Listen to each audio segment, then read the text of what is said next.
Хорошо, давайте продолжим говорить о диспенсации. Եկեք շարունակենք զրուցել դիսպենսացիայի մասին И дадим определение и почему такой термин используется.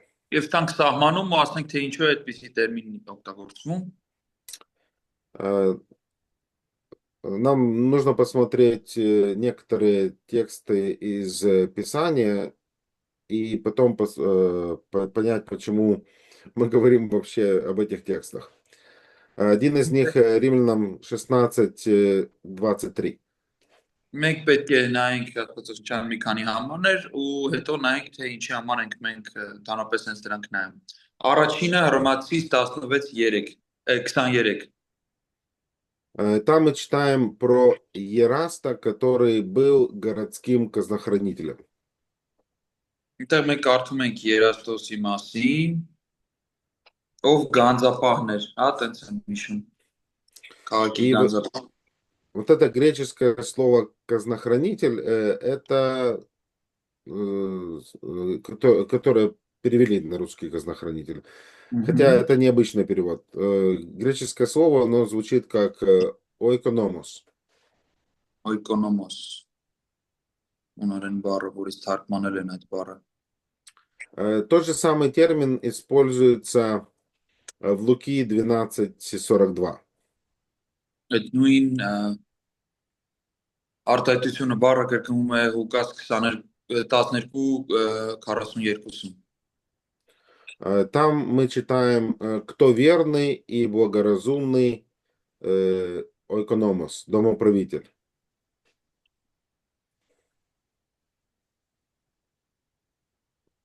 Լուկա 12 42.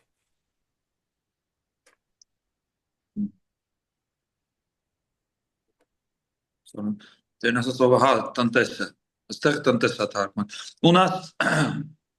У нас здесь и в Римлянам это отличаются слова. У нас, ну, в русском тоже. Окей. Но что это слово значит? Ինչ է այս բառը նշանակում։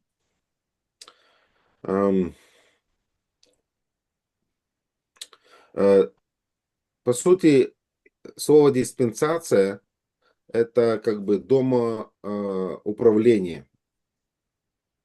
Դիսպենսացիան այդ բառը կարծես հենց այսպես տնտեսվարություն լինի։ Это перевод греческого слова сложносоставного, которое состоит из слова дом и из слова управлять.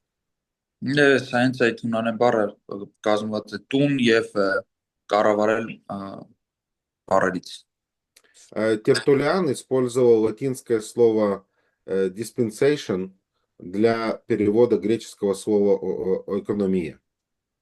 Oikonomia բառը Տերտուղյանոսը թարգմանելիս Տերտուղյանոսը օգտագործել է դիսպենսացիա բառը։ В древнегреческой культуре раньше oikonomos это был раб или слуга, который управлял и был ответственным за домашнее хозяйство. Oikonomosը հին ժամանակներում մեկն էր, ով տնտեսություն էր անում ու կառավարում էր տան առօրյա հարցերը։ Но со временем эти слова стали употреблять в более широком смысле для любого управления и распорядительства.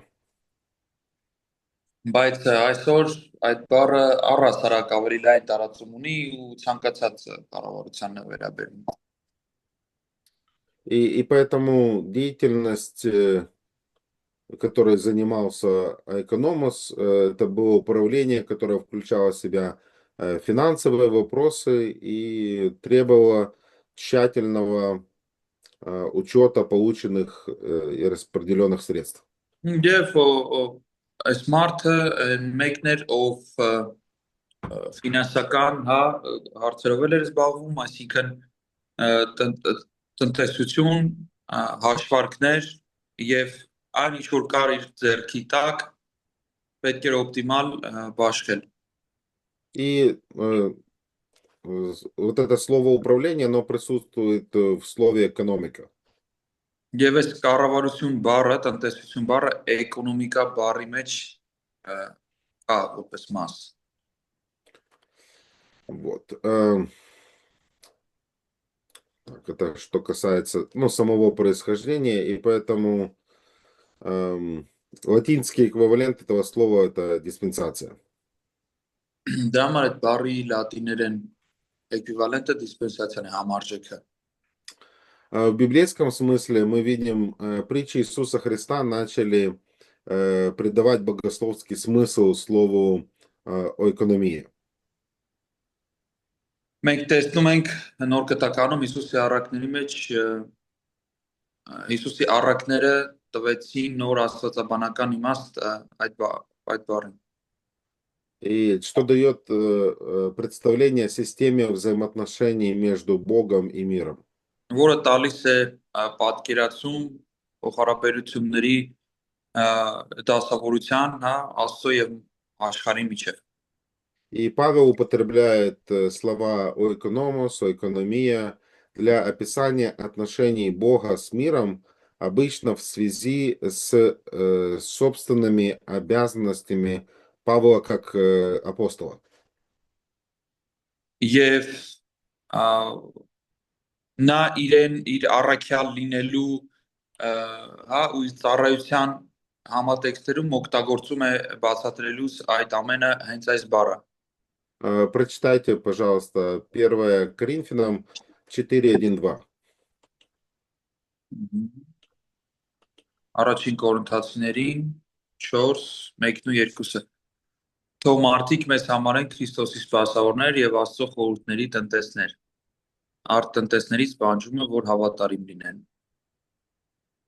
Поэтому Павел называет себя вот этим домоуправителем, домостроитель в данном случае перевели в синодальном тексте. Այստեղ Պողոս առաքյալը իրեն անվանում է տնտես։ Ефесянам 3:2. Եփեսացիս 3:2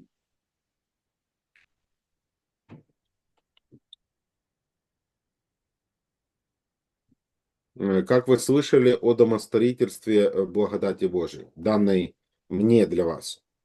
Եթե լսել եք Աստծո շնորհի տնօրինման մասին, որ ինձ է տրվել ձեզ համար։ Мы видим, что церковные должности можно воспринимать как составную часть такого распорядительства. Տեսնում ենք, որ եկեղեցու պաշտոնները կարելի է այդպիսի տնտեսության բաժանումներ մասեր ընկալել։ В Титу 1:7 требование к епископу, что он должен быть непорочен, как Божий домостроитель. 1:7. Տիտոս 1:7-ում ասվում է, որ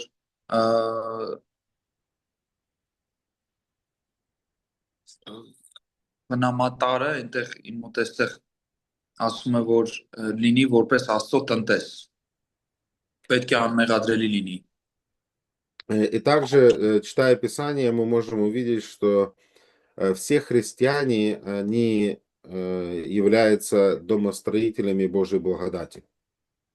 Մենք կարդալով Սուրբ Գիրքը տեսնում ենք, որ բոլոր քրիստոնյաներն էլ Աստծո շնորհքի տնտեսներն են։ В 1 Петра 4:10 мы видим, Петр ободряет читателей, чтобы каждый служил тем даром, какой получил, как добрые домостроители. Մենք տեսնում ենք առաջի Պետրոս 4:10-ում ամեն մեկը ինչ վարքի որ ստացել է դրանով թող ծառայի մյուսներին որպես Աստծո բազմատեսակ շնորհի լավ տնտես։ И в Ефесянам дальше, если читать, в 3 главе, в 9 стихе Павел уже говорит, что, во 2 он говорит, что он является этим домостроителем, но его задача в 9 стихе открыть всем, в чем состоит домостроительство тайны. Ասում է եւ որպեսզի բոլոր մարդիկ տեսնեն ու իմանան թե ինչ է այն խորհրդի հաղորդակցությունը, որ աշխարհի սկզբից թաքնված էր Աստծո մեջ, որ ստեղծեց ամեն ինչ Հիսուս Քրիստոսով։ Говоря об этом домостроительстве, Блейсинг и Бог в книге «Прогрессивный диспенсионализм» пишут. Խոսելով այս Աստծո տանտնտեսության մասին, как книга называлась? Progressive dispensation. Progressive Да, dispensationalism գրքում да. գրվում է. Отношения между Богом и людьми следует понимать как домостроительство диспенсации. Աստծո մարդու միջև հարաբերությունները պետք է հասկանանք որպես տնտեսության մի խոսքով համատեքստում պետք է հասկանանք. Как установленные им отношения распорядительства. Ոնց որ ինքն է ցանկացել այդ հարաբերությունները բաշխել. Кроме того, это домостроительство, диспенсация, новое по времени. Եվ այս տնտեսությունը նոր է իր ժամանակով. Оно было установлено через смерть, воскресение и вознесение Иисуса Христа. Եվ այս նոր տնտեսությունը հիմնված է Հիսուս Քրիստոսի մահվանից, հարությունից եւ համբարձումից հետո. И заменило действовавший до этого порядок. Եվ փոխարինելու է եկել դրանից առաջ եկող կարգը. Это, конечно, подразумевает, что прежний порядок тоже следует понимать как домостроительство. Սրանց հետևում է, որ նախորդ կարգը նույնպես պետք է ընկալել որպես տնտեսություն. О чем Павел прямо говорит в другом месте. В Галатам 3:23, 4:7. Որտեղ Պողոս առաքյալը Գաղատացիս 3:23-ում խոսում է դրա մասին. Теперь давайте дадим богословское определение диспенсации. Եկեք տանք հիմա աստվածաբանական սահմանում դիսպենսացիային. Диспенсация – это один из отличающихся способов управления при выполнении Божьего замысла. Սա այն տարբեր можно еще раз. Это один из отличающихся способов управления при выполнении Божьего замысла. Աստծո կամքի կատարման կամ իրագործման մեջ սա առանձնացող մեթոդներից մեկն է. Поэтому, по сути, у Бога есть план. Այսինքն Աստված ունի ծրագիր. И рассматривая этот план, если мы видим, что меняется способ действия, это новая диспенсация. Մենք տեսնում ենք, եթե մենք տեսնում ենք, որ Աստված ունի ծրագիր, բայց տեսնում ենք, որ գործելավոճը փոխվում է, ստացվում է, որ դա նոր դիսպենսացիա է. В послании к Ефесянам 1:10 написано, прочитайте. Եփիսյանам 1:10. Էփեսացիս 1:10. Որ ամեն բան իմի բերի Քրիստոսի մեջ եւ երկնքում եւ երկրի վրա եղող ամեն բան нրա մեջ. И вот это утверждение в устроении полноты времени, речь идет о этом греческом слове о экономии. Может быть, это 9 стих вы хотели, чтобы мы прочитали? Сейчас, секунду. Я думаю, 9. 9 тоже хороший. Так, открыв тайну да, это... Не, у меня это 10. Ладно. Как это по-русски? В устроении полноты времен. Нет, это устроение полноты времен, это 9. У меня, по крайней мере, не знаю. Открыв тайну своей воли по своему благоволению, которое он прежде положил в нем. Ага, это 9. Да, у вас 9? Да, не знаю, это зачем. Լավ, մեկ 9 Եփեսացիների մեզ հայտնելով իր կամքի խորհուրդը իր հաճության համաձայն, որն ինքը որոշել էր ժամանակների լրման տնօրինման համար. Поэтому, говоря о диспенсации, нам следует помнить следующее. Դրա համար ասելով դիսպենսացիա մեզ պետք է հիշենք հետևյալը։ По сути своей диспенсация не период времени. Ինքը իրենով այն չի իրենից ներկայացնում ժամանակաշրջան, Ну, период времени тоже имеет к этому отношение. բայց ժամանակաշրջանն էլ իր կապ ունի դրա հետ էլի, հարաբերություն ունի դրա հետ։ Но главное в диспенсации это некоторый способ управления или домостроительства. Բայց գլխավոր առնչությունը այն տնտեսությունն է տան շինարարության համատեքստում։ И различные диспенсации не подразумевают разных путей спасения. Եվ տարբեր դիսպենսացիաները չեն ենթադրում իրենցից տարբեր ճանապարհներ փրկության։ Божье спасение, оно всегда только по благодати на основании совершенного Христом. Աստծո փրկությունը միշտ շնորհքի հիման վրա է Քրիստոսի կատարած գործով։ Итак, это не разные пути спасения, а разные пути осуществления Божьего управления этим миром. Այսինքն սա ոչ թե տարբեր կերպեր են, որոնցով մարդիկ փրկվել են, այլ Աստծո տարբեր տիպի կառավարումներ են այս աշխարհի։ У каждой диспенсации есть свои уникальные особенности, явно открытые Богом. Ամեն դիսպենսացիա ունի իր յուրահատկությունը հստակ բացված Աստծո կողմից։ Некоторые принципы сохраняются, но часто появляются новые указания и новые обязанности.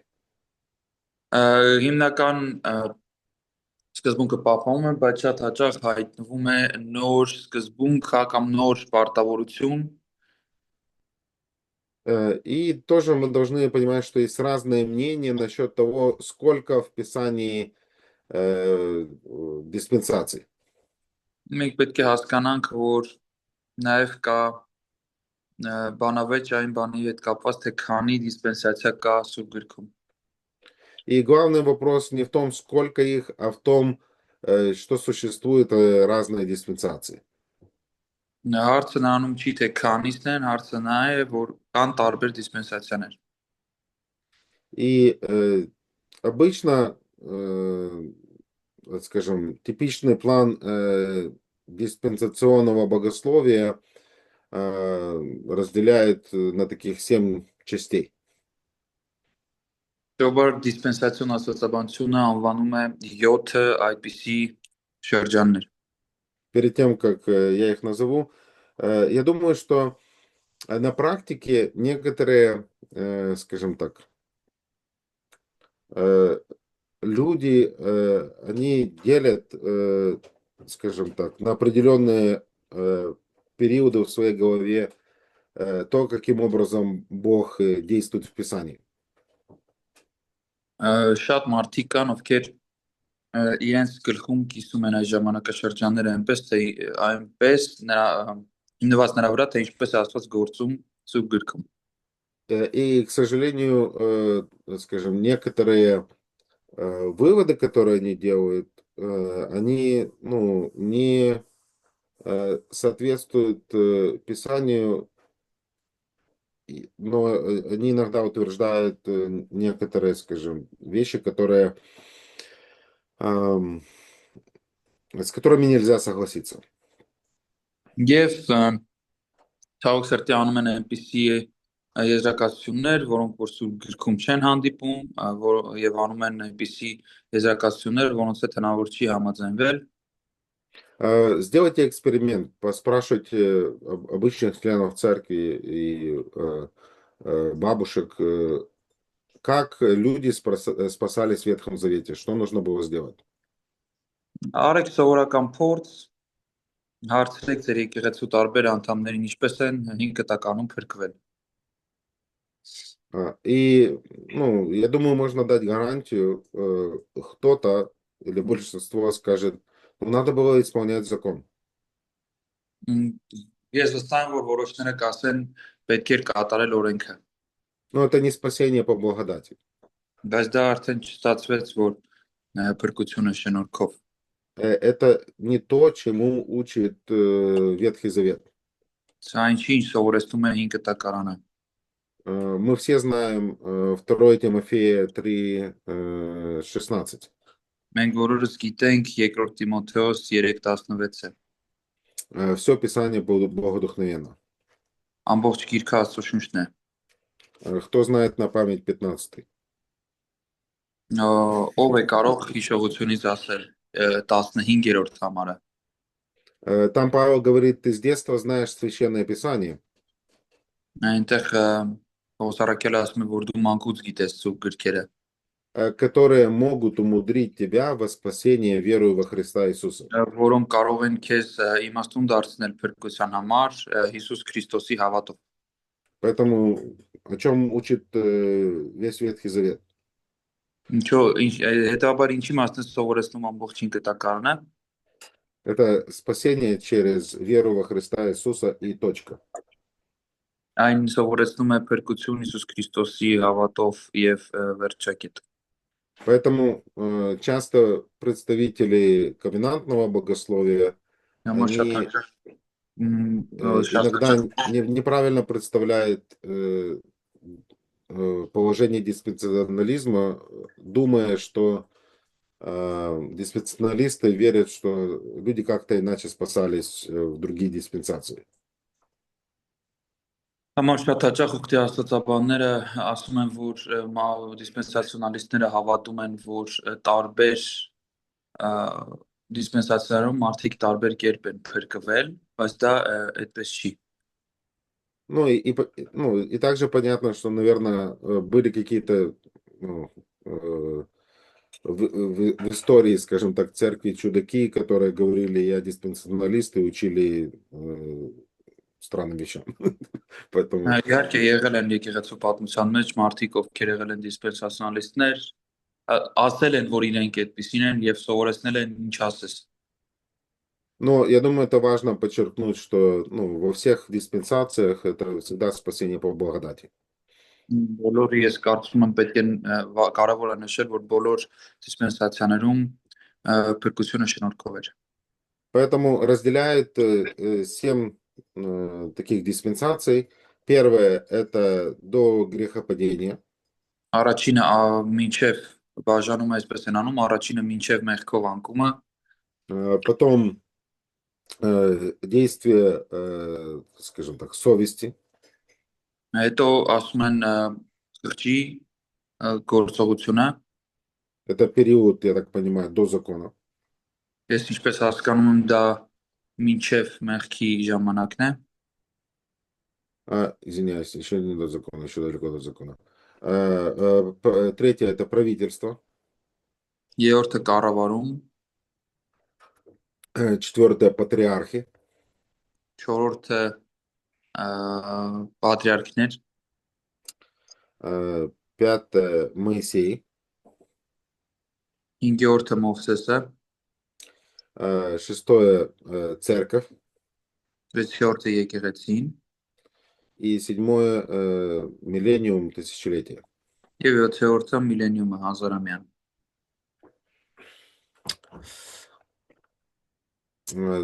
Так, теперь давайте поговорим о отличительных особенностях диспенсационализма. Եկեք դիսպենսացիոնալիզմը առանձնացնող առանձնահատուկ գծերի մասին խոսենք։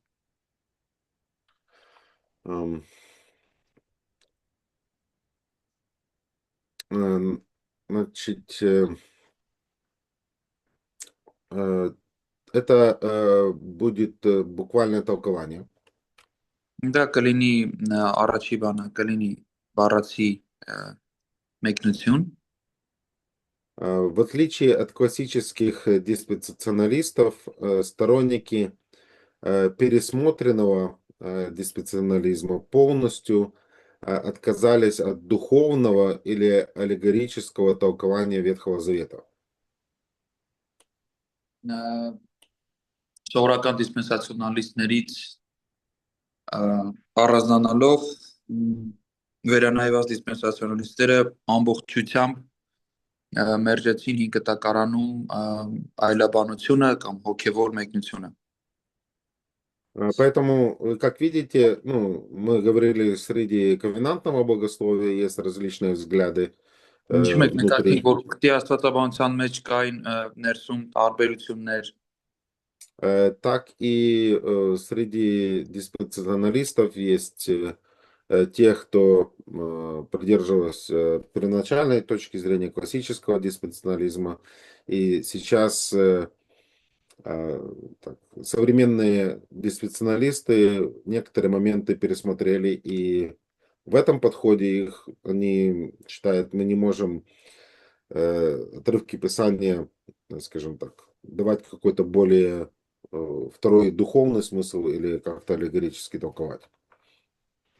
եւ հիշում եք մենք խոսեցինք ուխտի աստվածաբանության մեջ եղող տարբերություններից, դիսպենսացիոնալիստների շարքում էլ կան տարբերություններ, մարդիկ ովքեր որ հին հա դասական այդ ձևից տարբերվում են եւ ընդհանրապես մերժում են հատվածի մեջ գտնվող հոգևոր նշանակությունը կամ այլաբանական մեկնությունը ամբողջությամբ։ Вместо этого Ветхий Завет следует, с Ветхим Заветом следует обращаться честно, толкуя его в собственном контексте. Պետք է 5 տակարանի հետ լինել ազնիվ եւ մեկնել իր կոնտեքստում, համատեքստում։ И поэтому предлагается хорошая замена при толковании Писания говорить обычный или прямой смысл вместо буквального.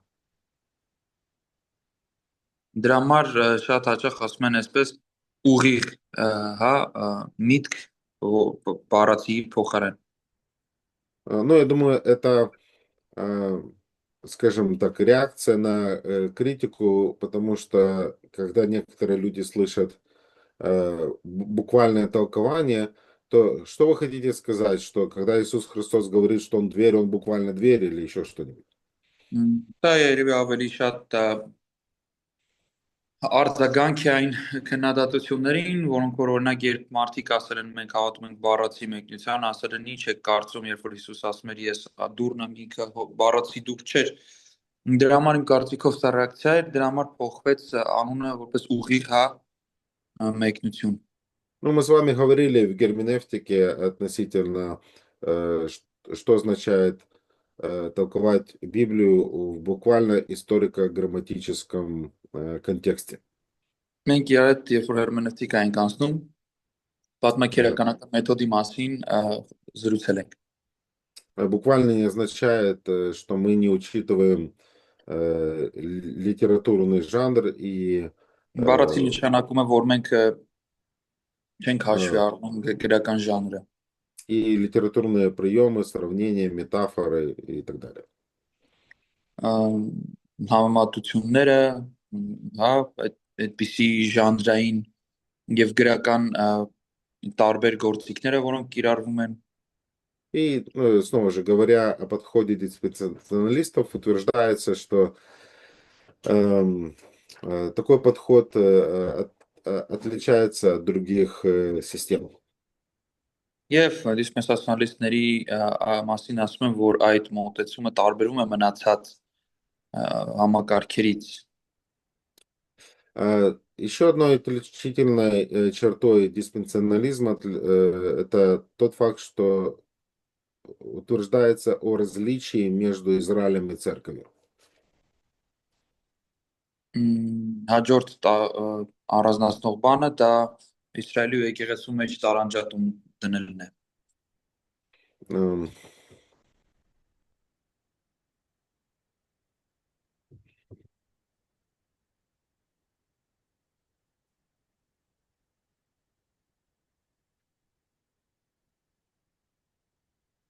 Рари пишет о том, что отвергается вечный дуализм небесного и земного дуализма. То есть диспенсационный лист отвергает, да? В этом Э, смысле?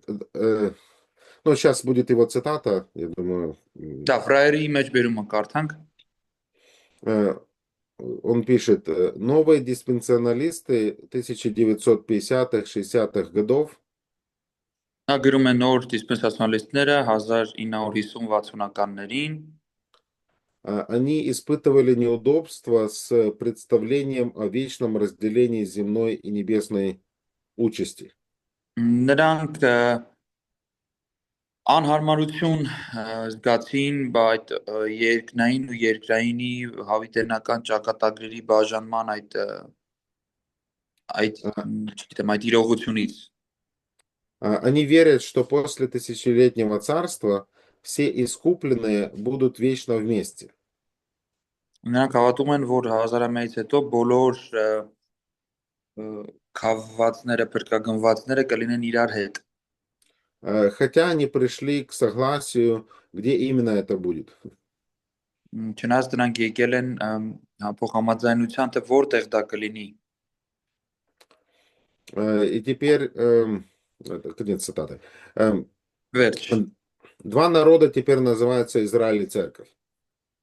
երկու ժողովուրդները հիմա անվանվում են Իսրայել ու եկեղեցի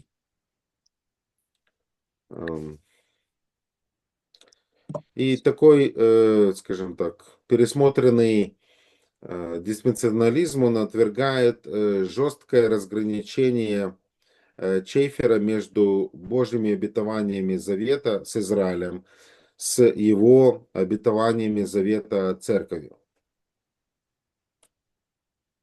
можно еще раз Ну, если в классическом диспенсионализме, Мгм. который представлен трудами Чейфера, Да, есть, то есть Шефер поддерживается прежнему взгляду. ну, Чейфер, он четко разделял вот Ага, это обетование, данное ага, Израилю, вот это обетование, данное Церкви. окей. А новые что делают? Они не так четко разделяют эти моменты. Да, եթե գնանք դասական դիսպենսացիոնալիստներից օրինակ Շեֆերին, ինքը հստակ տարբերակումները դնում է, որ խոստումն է, որ վերաբերում է Իսրայելին, որ խոստումն է վերաբերում է եկեղեցուն։ Բայց նոր դիսպենսացիոնալիստները այդքան էլ հստակ չեն իրենց այդ բաժանումների մեջ կամ թե ինչպես են նրանք արտահայտվում։ Ну, один из моих учителей, его позиция относительно Нового Завета заключается в том, что Новый Завет дан Израилю, и точка, это не касается церкви. А что касается церкви? Ну, мы спасаемся на основании жертвы Иисуса Христа, но его утверждение, что Новый Завет, он То есть относится только к церковь Израилю. это ваш был преподаватель? Да, да. Мгм. Ну, у меня разные преподаватели были. Извиняюсь за реакцию, извиняюсь։ Да, да, да.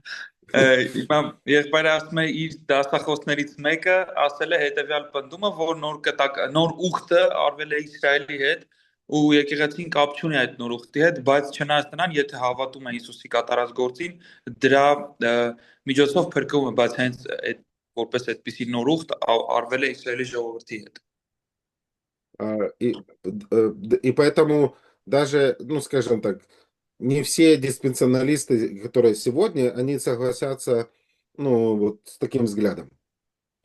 Ոչ Они բոլոր։ тоже, как ты, будут шокированы. Мгм.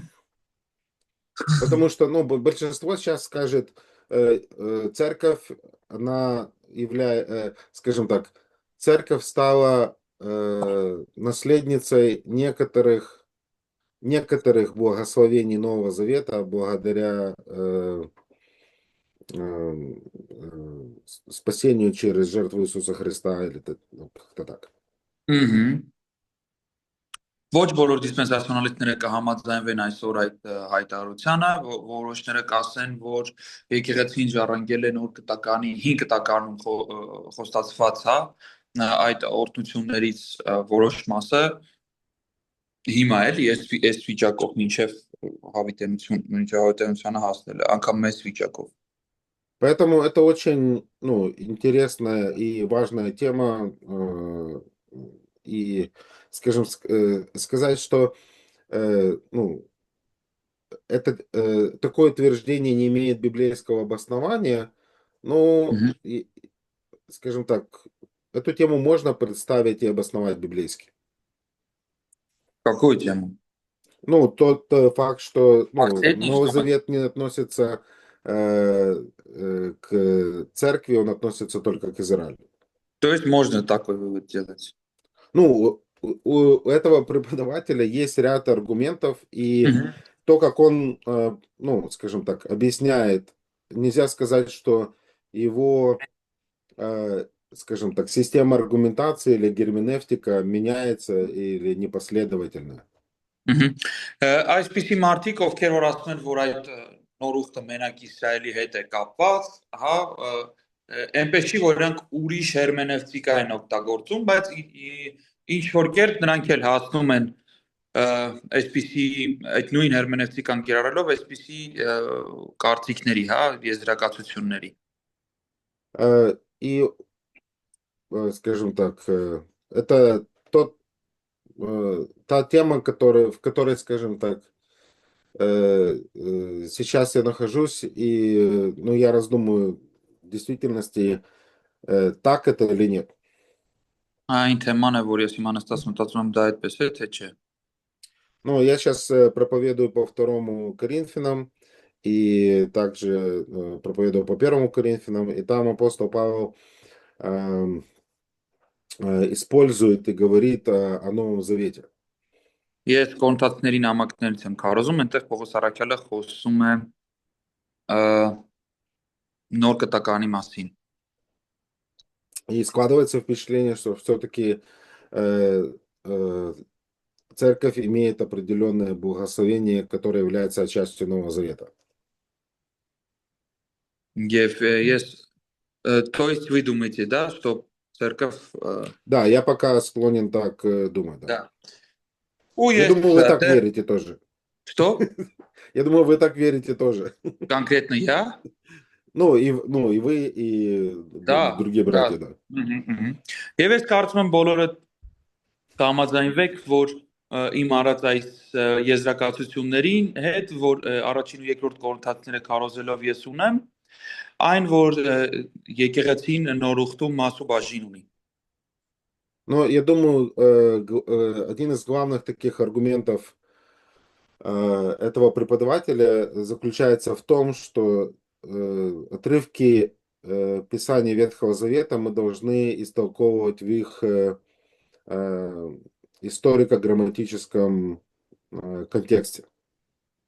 Եվ այս մարդիկ, ովքեր որ, հա, այդ ուսուցչի նման անում էին այդ И, պնդումը, նրանք ինչի համար եկան այս եզրահանգմանը, որովհետև նրանք ասացին, որ պետք է 5 կտականի հատվածները բոլորը բացառապես իրենց պատմաքերականական համատեքստի մեջ մեկնվի։ и поэтому, читая обещания Нового Завета, контекст ясно указывает, что он дан Израилю, и он включает в себя не только духовные, но и физические благословения для народа Եվ Божьего. կարդում ենք, որ այդ նոր ուխտը բերում է ոչ միայն ֆիզիկական, այլև հոգևոր օրհնություններ Աստծո ժողովրդի համար։ Դա հստակ երևում է։ Ну, я думаю, мы еще поговорим на эту тему. Просто я привел это как иллюстрацию того, что среди диспенсионалистов бывают разные взгляды относительно ну, того, как быть с Божьими обетованиями, данными для Израиля, и как быть с Божьими обетованиями, данными для церкви. Для церкви. Մենք դեռ կզրուցենք այս մասին։ Ուղղակի ուզում եի որ իմանայիք, որ դիսպենսացիոնալիստների մեջ կան այլի տարբեր տեսակետներ, թե որ խոստումները որ խմբին են, հա, պատկանում։ И также в этом пересмотренном взгляде Божий замысел скорее доксологический, а не сотириологический. Եվ այս վերջին վերանայումում ը, ը, Աստծո ծրագիրը ոչ թե փրկաբանական, այլ շատ փառաբանական է, այսպես ասած։ Еще одной отличительной чертой заключается тот факт, что метод герменевтики, который подчеркивает буквальное исполнение ветхозаветных пророчеств Израиля, Новый Завет не истолковывает заново Ветхий Завет. Եվ պետք է հաշվի առնենք, որ այդ խոստումների մարգարեական բաժինները նոր կտականը չի մեկնաբանում։ И хотя сегодня вопрос буквального толкования сильно оспаривается,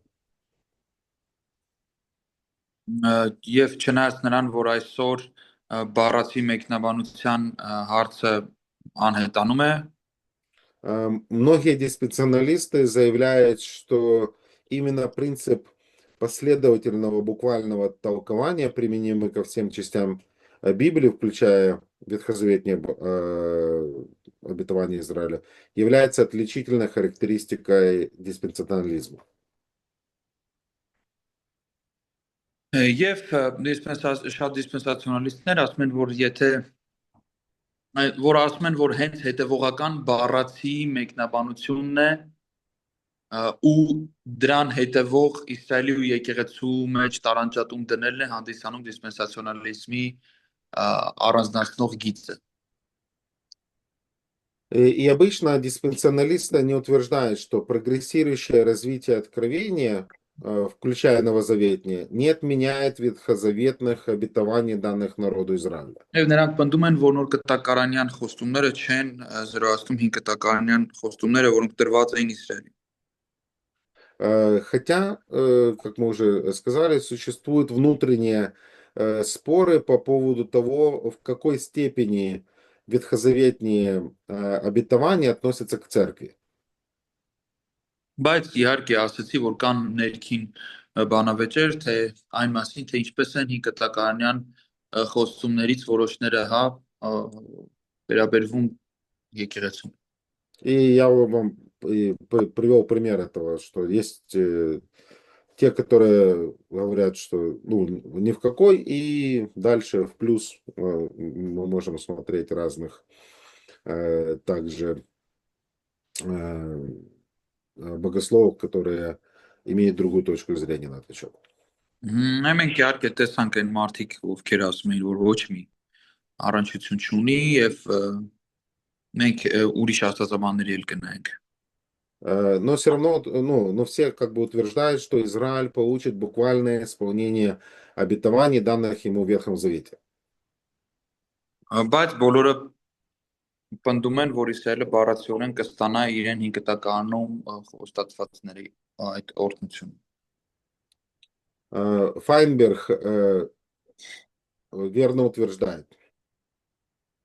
Այս եղբայրը պնդում է ճշմարտացիորեն։ Цитата. Смысл ветхозаветного текста должен определяться с учетом его исторических и культурных особенностей. И этот смысл... Հին կտակարանյան տեքստի իմաստը պետք է իր ժամանակի ու մշակութային համատեքստում դիտարկվի։ И этот смысл определяется его исполнением в Новом Завете. Եվ այդ խոստումը իր միտքը գտնում է, իմաստը գտնում է նոր կտակարանում։ Это означает, что ветхозаветное управление не должно навязываться новозаветным текстом. Դա նշանակում է, որ այն չպետք է միացնել նոր կտակարանյան հատվածներին, տեքստերին։ Следует допускать существование подлинного прогресса в передаче божественного откровения и в развитии истории спасения. Պետք է հաստատել շարունակական հայտնության տալը Աստծո կողմից հայտնության պատմության մեջ С другой стороны, было бы равно ошибочно навязывать Ветхому Завету толкование через призму нового, как бы христианизируя его. Բայց ճիշտ էլ չէր լինի հին կտականը նոր կտականի լույսի ներքո մեկնել, ոնց որ քրիստոնեականացնելով։ Если обоим заветам придать их истинный смысл, то их роли будут в полной гармонии, поскольку за обоими стоит один божественный автор. Եթե ամեն ուխտին տանք իր դերակատարումը ճշմարտացիորեն, մենք կտեսնենք, որ նրանք ներդաշնակության մեջ են, քանի որ ունեն մի աստվածային հեղինակ։ Джордж Лед, он пишет следующее. Ջորջ Լեդը գրում է. Между между диспенсионалистическим и недиспенсионалистическим богословием есть фундаментальное различие. Между какими, извиняюсь? Диспенсионалистами и недиспенсионалистами. Կա դիսպենսացիոնալիստների ու ոչ դիսպենսացիոնալիստների մեջ ֆունդամենտալ տարբերություն։ Диспенсионализм формирует свое понимание эсхатологии на основании буквального толкования Ветхого Завета. Դիսպենսացիոնալիզմը իր վաղճանաբանությունը ընկալում է իր ինկտակարանյան բառացի մեկնությունից։ И затем подводит под него новозаветные тексты. Հետո դրան մոտեցնում է նոր կտակարանյան հատվածները։ А недиспенсионалистическая эсхатология формируется на основании подобного учения Нового Завета. Իսկ ոչ դիսպենսացիոնալիստական վաղճանաբանությունը նոր կտակարանի հիմքով է ձևավորվում։ Флойд Гамильтон также говорит на эту тему следующее. Համիլտոնը այսպես է ասում այս թեմայով։ Теперь мы должны открыто признать, что буквальное толкование ветхозаветных пророчеств представляет нам ту же картину земного правления Мессии, которую изображают примиллениалисты. Примиллинаристы. Ասում ենք պետք է ասենք, որ ինկտականի բառացի մեկնությունը մեզ բերում է այն մեսիական երկրային թագավորության պատկերին, որին հավատում է պրիմիլենիալիստը։ Это именно такое мессианское царство, которое ожидали иудеи времен Иисуса Христа, полагаясь на буквальное истолкование ветхозаветных обетований. Դա հենց այն թագավորություններ բառացի, որոնք որ հրյաները Հիսուսի ժամանակ ինկտականի բառացի մեկնությամբ սպասում էին։ Следующая характеристика отличительной диспенсационалиста является убеждение в том, что безусловные вечные заветы, заключенные с народом Израиля, Авраамов, Давидов и Новый, должны быть буквально исполнены для народа Израиля. Նաև դիսպենսացիոնալիստները մտածում են, որ այն ուխտերը, որ կնքվել են Իսրայելի ժողովրդի հետ, Աբրահամի, Դավթի եւ նոր պետք է բառացիորեն կատարվեն։ Хотя церковь может участвовать в библейских заветах или быть их частичным исполнением, Չնայած նրան, որ եկեղեցին կարող է այդ խոստումների մեջ բաժին ունենալ եւ մասնակիորեն լինի դրա կատարումը, они все же не теряют своего первостепенного значения для народа Израиля. նրանք ամեն դեպքում չեն կորցնում իրենց առաջնային նշանակությունը Իսրայելի ժողովրդի համար։ Я думаю, это та позиция, которая придерживается, скажем так, большинство братьев-диспенсионалистов сегодня. Իսկ կարծում եմ սա այն տեսակետն է, որ դիսպենսացիոնալիստ եղբայրների մեծ մասը մնում է այս տեսակետին։ По сути, с кафедры говорится, что церковь имеет уже определенное благословение благодаря Новому Завету, но полное исполнение Нового Завета будет в Израиле в будущем. Այսինքն ասվում է, որ եկեղեցին ունի որոշակի օրհնություն նոր կտակարանով, բայց նոր ուխտի ամբողջական օրհնությունները կլինեն կամ իրականացումը կլինի ապագայում։ Поэтому обетования о физических и духовных благословениях Израилю должны исполниться для Израиля. Դրա համար Իսրայելին խոստացված ֆիզիկական եւ հոգեոր օրհնությունները պետք է բառացի իրականանան։ Еще одна отличительная черта – это убеждение в спасении и восстановлении Израиля. Մի առանձնացնող գիծ էլ դիսպենսացիոնալիստների դա Իսրայելի ֆիզիկական Իսրայելի ապաշխարությունն ու փրկությունն է։ Только диспенсионализм поддерживает обе вот эти части – и спасение, и восстановление. Մենակ դիսպենսացիոնալիստներն են, որ հաստատում են, որ Իսրայելը պետք է փրկվի կամ ու վերականգնվի։ Некоторые недиспенсионалисты поддерживают, что должно быть спасение для народа Израиля.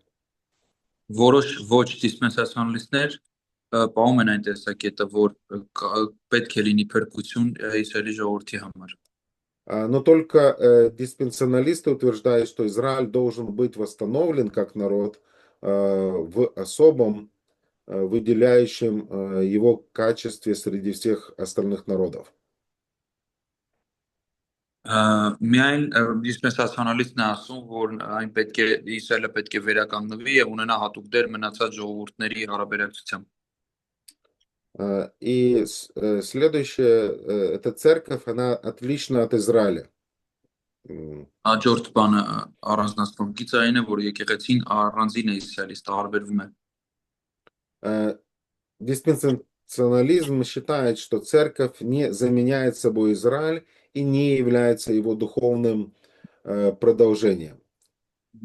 Եկեղեցին հավատում է, դիսպենսացիոնալիզմը հավատում է, որ եկեղեցին չի իրենից ենթադրում ներկայացնում հոգեոր Իսրայել կամ չի ներկայացնում իրենից շարունակությունը Իսրայելի։ А также она никогда не называется Израилем. Նաև երբեք չի անվանվում Իսրայել։ Церковь не существовала в Ветхом Завете, и она не появилась, она не вышла на сцену, пока не наступил день Пятидесятницы. Եկեղեցին կտականում գոյություն չի ունեցել եւ պատմության թատերաբեմին չի հայտնվել մինչեւ 50-րդ օրը։ Ну, если это так, тогда ветхозаветные обетования Израилю не могут полностью исполниться для церкви. Եթե դա այդպես է, 5 կտակարանյան Իսրայելի տված խոստումները չեն կարող ամբողջությամբ իրականանան եկեղեցու համար։ Вот доводы, которые часто приводят диспенсионалисты в доказательство существования отличия церкви от Израиля. Ահա այն եզրակացությունները, որոնք որպես ապացույց բերում են դիսպենսացիոնալիստները հոգուտ Իսրայելի եկեղեցու տարբերակման։ Первое, это Иисус говорил о церкви в будущем времени. Հիսուսը առաջին հերթին, Հիսուսը եկեղեցու մասին խոսում էր ապագա ժամանակով։ Он не говорит, я продолжаю создавать церковь, он говорит, я создам церковь. Նա չի ասում ես կշարունակեմ եկեղեցին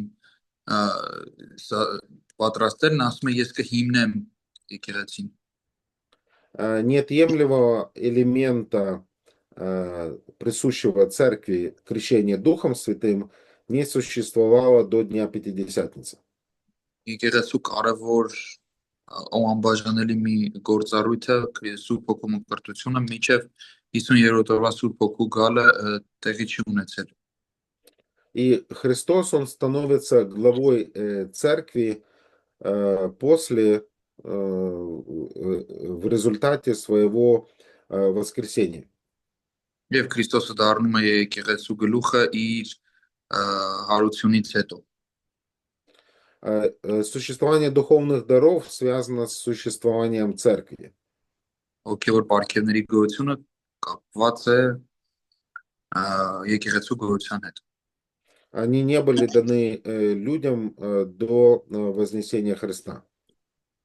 Նրանք մարդկանց տրված չեն եղել մինչև Քրիստոսի համբարձումը։ И сущность церкви как нового человека указывает на то, что церковь это новозаветный организм, который никак не смешивается с понятием народа Израиля.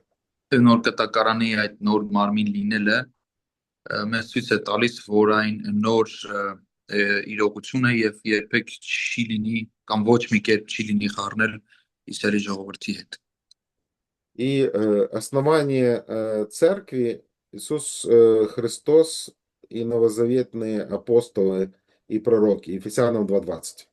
Եվ Իսուս Քրիստոսն է իր մարգարեների նոր կտակարան եւ առաքյալների հետ հանդիսանում եկեղեցու հիմքը։ Եփեսացիս 2:20։ Поэтому, когда Павел пишет в Ефесянам 2:20, что церковь основана на учении апостолов и пророков, имея Иисуса Христа краеугольным камнем, Դա մեր երբ որ Պողոսը ասում է, որ եկեղեցին հիմնված է առաքյալների ու մարգարեների վրա, Իսուս Քրիստոսին նկատի ունենալով որպես դիտարկելով որպես անկյունակար, я не думаю, что речь идет о ветхозаветных пророках. ես չեմ կարծում, որ խոսքը գնում է հին կտակարան մարգարեների մասին։ Церковь Нового Завета имела пророков в первом веке. Առաջին դարում եկեղեցին ունեցել է իր մարգարեները։ И поэтому, скажем так, если быть логичным в такой логичным, я бы и последовательным я бы назвал других авторов Нового Завета, которые не являются апостолами, пророками. Դա համար ես կարծում եմ խելամիտ կլինի հին կտակարանի նոր կտակարանի մնացած հեղինակներին, ովքեր առաքյալներ են, նաև անվանենք մարգարեն։ Ну, поскольку эти книги представляют собой запись богодухновенного откровения. Որովհետև այդ գրքերը իրենցից ներկայացնում են հիշատակումներ Աստծո հայտնության մասին։ Евангелист Лука проводит явное различие между Израилем и церковью. Ավետարանիչ Լուկասը հստակ բաժանում է դնում եկեղեցու ու Իսրայելի մեջ։ Поэтому по поводу этого последнего аргумента Файнберг пишет следующее. Այս վերջին մասով Ֆայնբերգը գրում է հետևյալը. В книге Деяний упоминается одновременно Израиль, так и церковь. Где? В книге Деяний. Գործ կառաքելոցի մեջ նշվում է, որ ինչպես Իսրայելը, այդպես էլ եկեղեցին։ Термин Израиль используется 20 раз, а термин экклесия, церковь, встречается 19 раз. 20 անգամ Իսրայել բառն ենք տեսնում, Էկլեսիան, որը նշանակում է եկեղեցի, 19 անգամ ենք տեսնում։ Но между этими двумя группами всегда существует различие. Բայց այդ երկու խմբերի միջև միշտ կա տարբերություն։ Так. Еще одна отличительная черта это множественность смыслов выражения семя Авраамова. Հաջորդ առանձնացնող գիծը դիսպենսացիոնալիստների դա Աբրահամի սերնդի այդ հոգնակի լինելն է։ По словам Джона Файнберга, выражение «семя Авраамова» используется в Писании в разных значениях. Ֆայնբերգի ասացով Աբրահամի սերունդ արտահայտությունը սուբ գրքում տարբեր հատվածներում տարբեր կերպ է օգտագործվում։ И он приводит примеры и причины, почему так утверждается. Во-первых, данная фраза употребляется в отношении этнических иудеев, то есть биологических потомков Авраама. Можно еще раз. Ну, фраза «семя Авраамова» имеет разное значение, и одно из первых значений – это этнические потомки иудеев. Աբրահամի սերունդ արտահայտությունը, քանի որ արդեն ասվեց, որ այս հեղինակը ասում է ունի տարբեր նշանակություններ տարբեր հատվածներում, դրանցից առաջինը ֆիզիկական էթնիկ իր ժառանգներն են։ Апостол Павел так говорит, использует этот термин в 9-11 главах Римлянам. 9-11 գլուխներում ռոմացիների թղթի Պողոս առաքյալն է օգտագործում այս տերմինը։ Во-вторых, оно употребляется в политическом значении. Հետո օգտագործվում է քաղաքական իմաստով։ В-третьих, оно используется в духовном смысле по отношению тех иудеев и язычников, которые духовно приобщились к Богу через веру. Հետո այն հոգևոր հрьяաների ու հեթանոսների, այսինքն այն հрьяաների ու հեթանոսների մասին, ովքեր հոգևորապես, մի խոսքով հետևել են հավատացյալ Աբրահամին եւ հավատքի միջոցով դարձել են նրա սերունդը։ И Файнберг утверждает, что духовное значение этого выражения не преобладает над его физическим смыслом в такой степени, что физическое семя Авраама больше не имеет никакого отношения к библейским заветам. Այս հեղինակը ասում է, որ հոգևոր այդ սերունդ լինելը այնպես չի գերակայում ֆիզիկական սերունդ լինելու հատվածների վրա, որ մենք կարողանանք ասել, որ ֆիզիկական սերունդի հետ Աբրահամի այլևս ոչ մի շարունակություն չկա։ И поэтому язычники, которые теперь стали духовным семенем Авраама, не наследуют тех благословений, которые были обещаны физическому семени Авраама, то есть верующим иудеям. Դրա համար կարելի է այսպես ասել, որ հավատացյալ այն մարդիկ, ովքեր հիմա հավատում են, դառնալով Աբրահամի հոգևոր սերունդը, չեն ժառանգում այն ֆիզիկական խոստումները, որոնք որ տրվել է физикական սերունդին։